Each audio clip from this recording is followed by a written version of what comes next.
Archangel Michael, the gift of your shadow, the ripple effect. It is I, Archangel Michael. I come to assist you to strengthen your field, as your protective shield is important.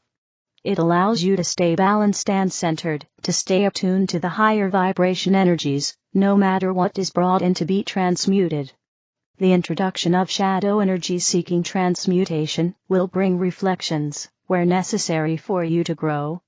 Your role is to hold steadfast, holding the field, knowing that all is well. When you see a shadow reflection, you often judge yourselves for having them at all. Yet the beauty of shadow work is that every particle of the shadows present within you is connected to the vast network of other people's shadows as well.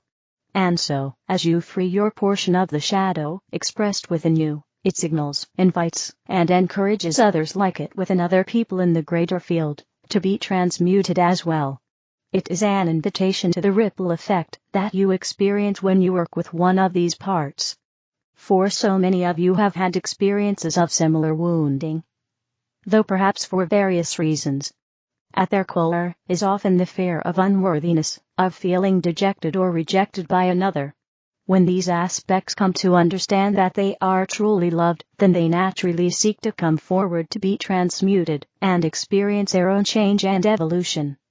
They recognize that in your freeing them, they have done no wrong, but have in some way, shape, or form, been serving you. They then are free to transmute, to pass throughout into another dimension, or into the earth to be transformed for another purpose. We are all one. Let me remind you of this. That is why, when we see others who are on a public stage, and judge them, we are only judging ourselves. In fact, through our own attention to our shadows, we can contribute to lifting the egoic tendencies of others. These damaging perceptions hold so many back from unity. When we approach all with compassion, and a willingness to understand the differences between us come from the necessity of our parts to attempt to keep us safe, then one can understand another's different choices in the public domain. Perhaps if you had had the experience of another's lifetime, walked in their steps, you would understand them at a deeper level and have compassion for what they have brought on and projected into the world. Even that which is in your estimation unhelpful, harmful, even of cruelty can be understood. So much of what is projected in your world, that is hateful, deceitful, and harmful on the physical plane comes from the pure fear of a child who has been lost within itself. It is a child who feels there is nowhere to turn but tries to take control and force their views and desires on others to maintain their sense of sanity or safety. I encourage you, at the very least, to approach others who are extremely different from you with the compassion that you imagine Source Energy, who created all that is, would hold for them in their development and evolution. Trying on a perspective that perhaps they have much to learn, and yet they are still loved and cherished at their essence. This choice can bring humanity to enter the road of peace amongst all mankind. This is a simple step for all to take that can make a significant difference in your world. It's a perfect opportunity to practice holding in your hearts the higher perspective of unity of all beings, the unity of all things. It is the truth at the most elemental level, and cannot be denied. And if you do not understand how to hold this vibration, then turn to yourself, and look at the unity within you, so you may create it through your own practice of love, acceptance, and forgiveness. This is Archangel Michael. What if the meaning of life is in the body? How would your day-to-day life change if you knew your sole purpose in this life was to be in your body well? The meaning of life is a big concept, of course, and no one has ever been able to satisfactorily answer what exactly it is. And yet many of us still wonder what it is we're doing here, what our purpose is, and what we must accomplish during the short time we have on earth. Some believe we should pray, connect with God, and join with divinity. Others believe we must follow the rules of a religion to have a good life.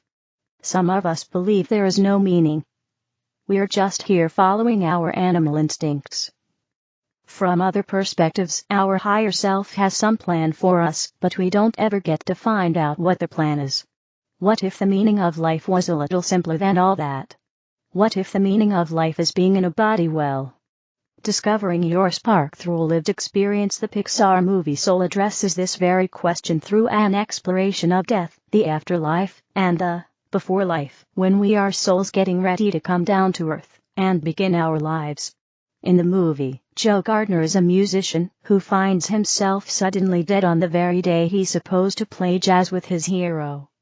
He connects with a soul named 22 in the before life who has no interest at all in becoming alive, and the two scheme to get Joe back into his body and allow 22 to avoid having to go through the bother of living a life. The two work to help 22 find her spark, which is the inspiration with which she will live her life on Earth, so that she can give it to Joe. The two spend a lot of time trying to figure out what the spark actually is. Joe is sure his is jazz music, while 22 has never felt interested in any of the mundane tasks of human life. Through a series of hijinks, the two end up on Earth, with 22 inhabiting Joe's body and Joe stuck for a little while in the body of a cat. While in Joe's body, 22 experiences things she couldn't in the before life that introduce her to concepts like music, art, performance, and so on. She gets to eat pizza. She walks and feels the breeze from a subway vent. She collects a maple seed pirouetting from a tree. She listens to music, feeling the rhythm with a body she'd never had before. And, sure enough, she finds her spark. The movie carefully avoids defining the meaning of life, but there is a moment in the movie when the beings of the before life explain that our purpose is not about having a particular thing to accomplish. It's more about the desire to experience life on Earth, in a body. The meaning of life as experiencing your body. Some people are so sure they know the purpose of life that they devote their entire existence to worship through abstinence. They don't drink, barely eat, and never have sex. Most of their time is spent in deep contemplation and meditation. What if one of these people made it to the afterlife expecting a great reward, only to discover they'd gotten it completely wrong and needed to go back and try again? What if the meaning of life is about experiencing rather than denying your body? There are plenty of theories about what happens before and after life, but the one thing we know for sure is that we have some limited amount of time to exist in a body. Even if our consciousness continues in some heaven-like place, it's without a body that can feel pleasure or suffering. If we are reborn into endless new lives, we only get this body, this life, once. Emotions are physical, after all. Big emotions, like sadness, joy, and rage are fundamentally physical. We may have thought about them, but they are called feelings because we feel them. Whatever we can think, or judge, or imagine about our before lives and after lives, we likely can't feel them. There is a funny moment in Soul, when Joe and 22 are experimenting with the different theoretical experiences that could help 22 find her spark. They come across a piece of theoretical pizza. They try to eat it, but they can't smell or taste it, and when they put it in their mouths, the piece of pizza pops, fully formed, right back out of their behinds. They can experience almost any theoretical reality in the before life, but they can't smell, taste, or touch anything. These are the gifts we can only have during the short time when we exist within a body. So, what if our work here is not so much about changing the world or leaving some type of mark, but simply experiencing the world? Having empathy, connection, loss, grief, joy, and pain? How would your day-to-day life change if you knew your sole purpose in this life was to be in your body well? Ashtar Command, the dark side of the moon. Greetings from the command. The moon has always been one of our main communication bases from the higher fourth dimension. For a certain period, its physical dimension was violated by non-federated races that used it for camping and the enslavement of Earth's human species. The dark side of the moon is a place where hundreds of bases were set up by non-federated reptilians and Dracos, as well as the Zeta Reticuli Greys. Many humans from Earth were taken there and worked in these bases as slaves for a long time. Many of them belonged to these groups and were present in the Wars of Orion in the past. Much of what happened there ranges from slave labor to genetic experiments and attempts to manipulate the lunar orbit to severely affect Earth's tides. As we from the command massively entered your solar system, in the mid-80s, we began dismantling these camps and laboratories, restoring civility and harmony in these lunar environments. There were clashes between our fleets and the dominant fleets present, as those who were there as guardians of these bases had been there even before July 20, 1969, when you were told that man had stepped on the moon. Believe me, it wouldn't have been easy to get there, especially considering the basic technology they had compared to the more violent and aggressive Dracos present. It goes without saying that when people are informed of what really happened there in 1969, they will be very upset. In some way, you are already being informed, albeit indirectly. Look for the movie Fly Me to the Moon from 2024, starring Channing Tatum and Scarlett Johansson. In this movie, you will find some information very much aligned with the truth of what happened. In the 90s, we worked tirelessly on the moon to completely free it from the non-federated, and finally, today it is free from those groups. The bases previously used by the non-federated have been remodeled, and now serve as support for many other races that have come to your solar system to assist in the transition. The moon will also be a special base at specific moments during Earth's transitional eras, when, at an opportune time, we will take some of our members currently on Earth there to carry out some work already foreseen in the Ascension Protocol.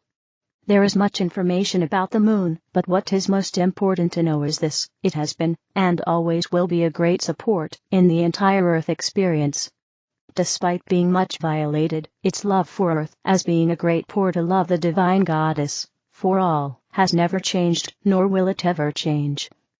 Also, consider the moon as a protective shield when it attracts wandering space objects, like meteorites, thus avoiding disasters on Earth's surface.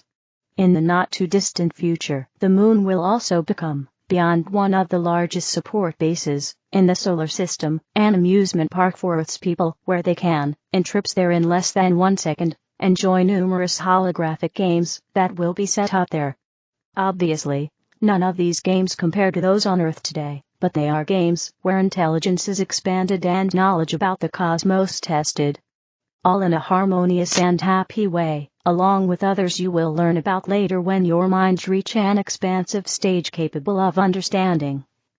Some say the moon is a spaceship, but we must say it is a natural object, and its function, besides everything we've mentioned, is also to regulate Earth's magnetism, the tides, and the balance of masculine and feminine energies, besides being the main support point in this phase of transition.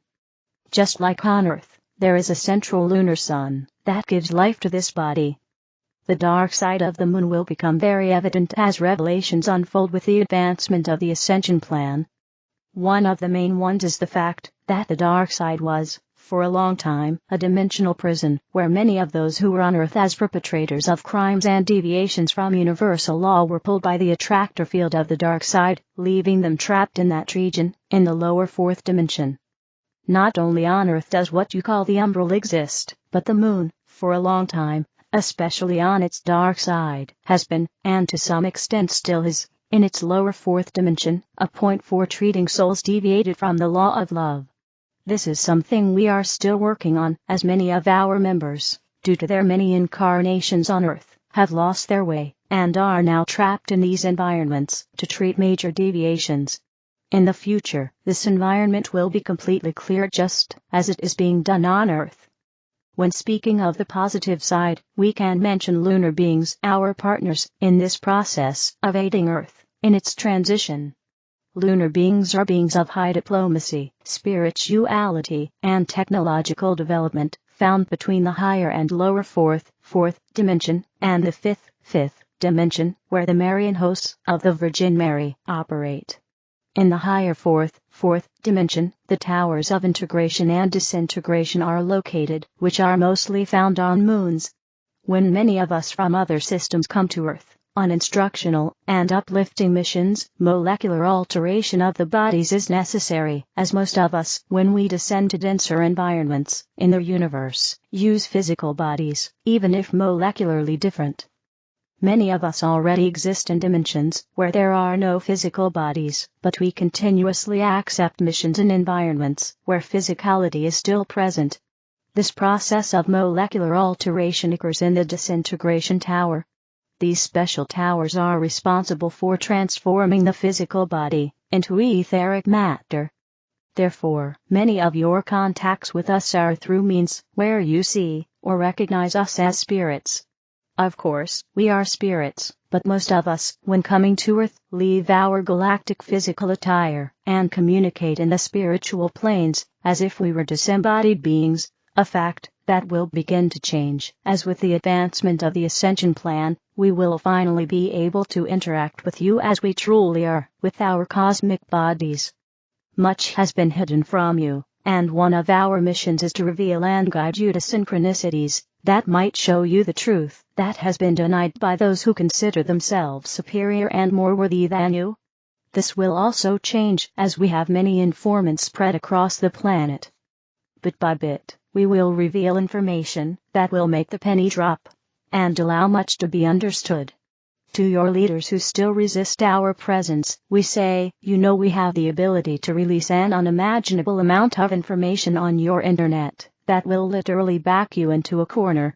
1969 is something you won't be able to hide much longer, as just as our transmitter reveals what we transmit, other sources of ours will also return after forced hiatuses with much more information than before.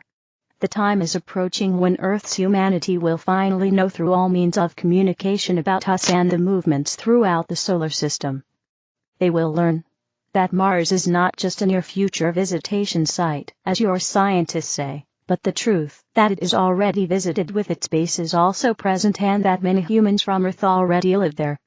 How could you, leaders, hide this from those you have the responsibility to care for and positively instruct? Deny the cure for many diseases when the means already exist? How can you use deserted environments in Algeria and others on Earth itself to forge images of Mars, denying the population the truth about the civilization and active bases there? You will have to answer these questions publicly, and the time for this is approaching.